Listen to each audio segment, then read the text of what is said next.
आज नदियों की रक्षा के लिए कार्रवाई करने का अंतर्राष्ट्रीय दिवस भी है, international action day on river. और इस मौके पर आज हम यमुना पर जो अभियान चला रहे थे उसका आज आखिरी एपिसोड है, आपके सामने रख रहे हैं। ब्रेक पर जाने से पहले अपने रिपोर्ट में आपको दिखाया कि बायोलॉजिकल ऑक्सीजन डिमांड का लेवल क्या है, कुछ इलाकों में किस तरह से हिंडन जैसी नदी इसको प्रदूषित कर रही है, और कुछ नदियां जीवन बचा भी रही हैं, जैसे कि सिंध, केन और बेतवा जैसी सहायक नदियां यमुना का जीवन बचा रही हैं, लेकिन उनमें भी अब प्रदूषण का खतरा बढ़ रहा है। विजय पाल बघेल जी स्टूडियो में मौजूद, एक बार फिर से स्वागत आपका विजय जी। और इसके अलावा आलोक हमारे साथ न्यूज रूम से। आलोक, आपके पास आऊं इससे पहले विजय पाल बघेल जी से सुन लेते हैं कि आपको लगता है कि जो ये तीन नदियां हैं, सहायक नदियां सिंध, केन और बेतवा, जो कि दिल्ली से आगे जाकर मिलती हैं और प्रयागराज से पहले यमुना को बचाने की कोशिश करती दिखाई देती हैं, ज्यादा दिन तक ये भी चल पाएगा? यमुना की जो सहायक नदियां हैं वो नदियां सही मायने में ग्लेशियर से नहीं निकलती हैं जी।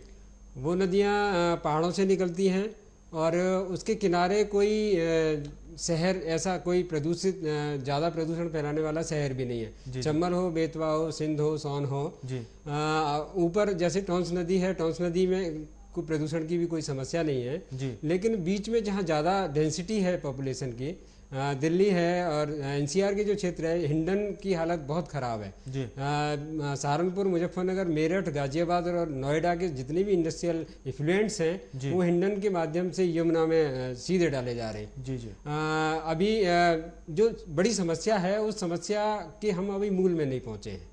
हम यहाँ का हर आदमी सवेरे जब जगता है, जगने के बाद टॉयलेट जाता है, टॉयलेट में क्या केमिकल यूज करता है, उसके बाद पेस्ट करता है, उसके बाद जितना भी पूरी उसकी दिनचर्या होती है वो पानी सीधा यमुना में जाता है। और यमुना में कितना केमिकल देता है, यमुना के किनारे जितना भी एग्रीकल्चर लैंड है वहाँ केमिकल्स और पेस्टिसाइड की मात्रा बहुत ज़्यादा मात्रा में होती है यमुना को जहरीला बनाने के लिए। जी। मेरा कहना है कि इस पर्यावरण को, इस यमुना को 10 करोड़ जो लोग इसके किनारे इसके अपना आश्रित हैं, पर्यावरण का नुकसान सृष्टि ने 84 लाख योनियां बनाई हैं। जी।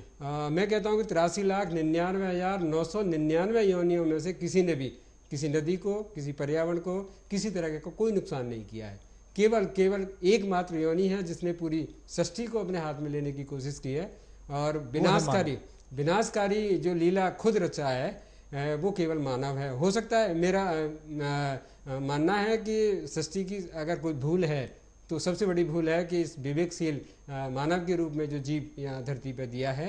आप खुद मानव है बघेल जी, और आप जैसे मानव भी हैं जो कि ये बात सोचते हैं, आप जैसे मानव भी हैं जो कि इसकी रक्षा में लगे हुए हैं। तो पूरी की पूरी सभ्यता को जो है वो दोषी नहीं करार दिया जा सकता। हाँ, लेकिन ये बात जरूर है कि इस सभ्यता का ज्यादातर हिस्सा संभवतः ये नहीं समझ पा रहा है कि उसे क्या करना चाहिए। और इस सभ्यता का जो स्रोत है, नदी घाटी सभ्यता रही है बहुत प्रारंभ से ही भारत में, और नदियों को ही अगर हम बचाने के लिए आगे नहीं बढ़ते हैं, अपनी प्रमुख नदियों को, तो सभ्यता के विनाश का खतरा मंडरा रहा है। ये बात समझनी होगी। मैं कहता हूं कि 5 जून 1972 से पहले प्रदूषण नाम नहीं हुआ करता था। जी। ये इन 40 सालों में प्रदूषण ने हमारे जो 3 लोक हैं, पाताल लोक पूरा जहरीला हो गया, हमारा ये धरती लोक जहरीला हो गया, वायुमंडल जहरीला हो गया। इन 40 सालों में हमने साइंस के ऊपर हम इतराते हैं कि साइंस ने ये खोज की है। मैं कहता हूं कि साइंस केवल रिसर्च कर सकता है, सर्च नहीं कर सकता है। जी।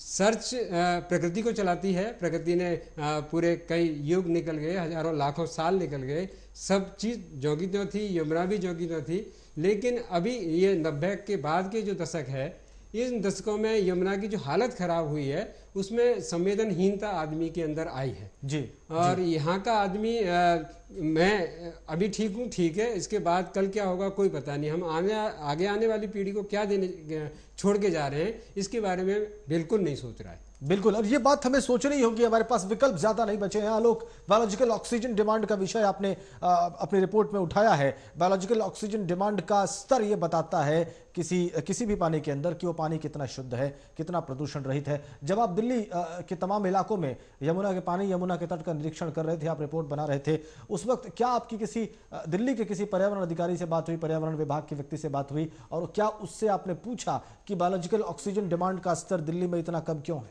जी बिल्कुल देव, मैं बता दूं कि किसी भी नदियों के स्वस्थ होने के लिए उसमें बीओडी का जो लेवल है वो 2 से नीचे होना चाहिए, तभी वो नदियां स्वस्थ मानी जाएंगी।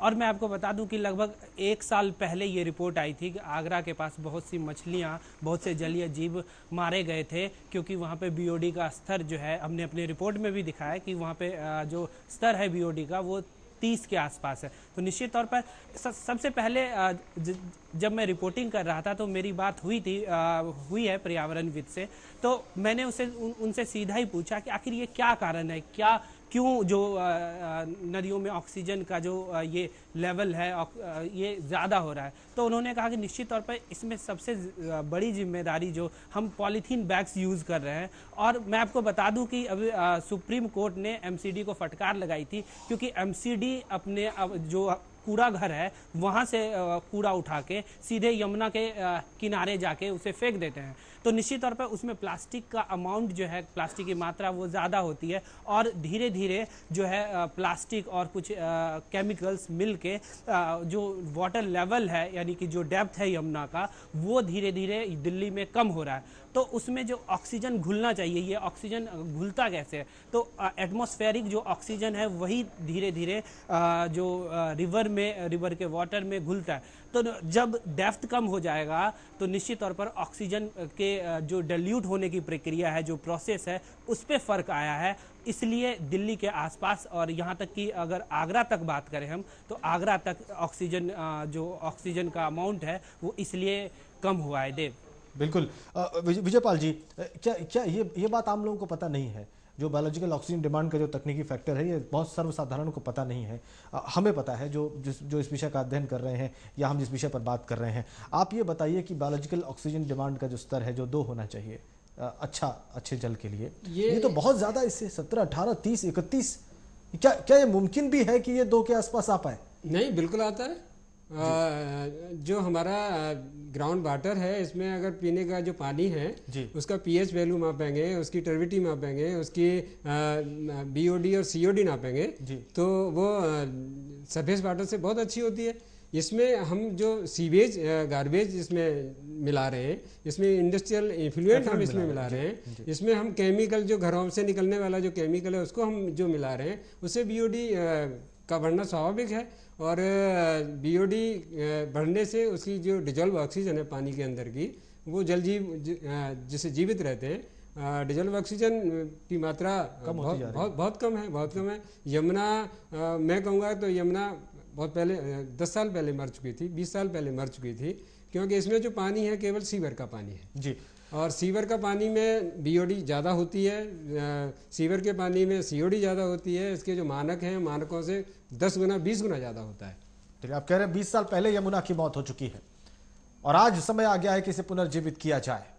हमारा प्रयास है कि इस कार्यक्रम के जरिए हम आपको जागृत करें, हम देश को जागृत करें, हम दिल्ली और आगरा के लोगों को विशेष रूप से जागृत करें और इस क्षेत्र में रहने वाले लोगों को जागृत करें कि वो इस मृत नदी को, मृतप्राय नदी को फिर से बचा लें। छोटे से ब्रेक के लिए रुक रहे हैं, एक सनसनीखेज रिपोर्ट के साथ वापस लौटते हैं।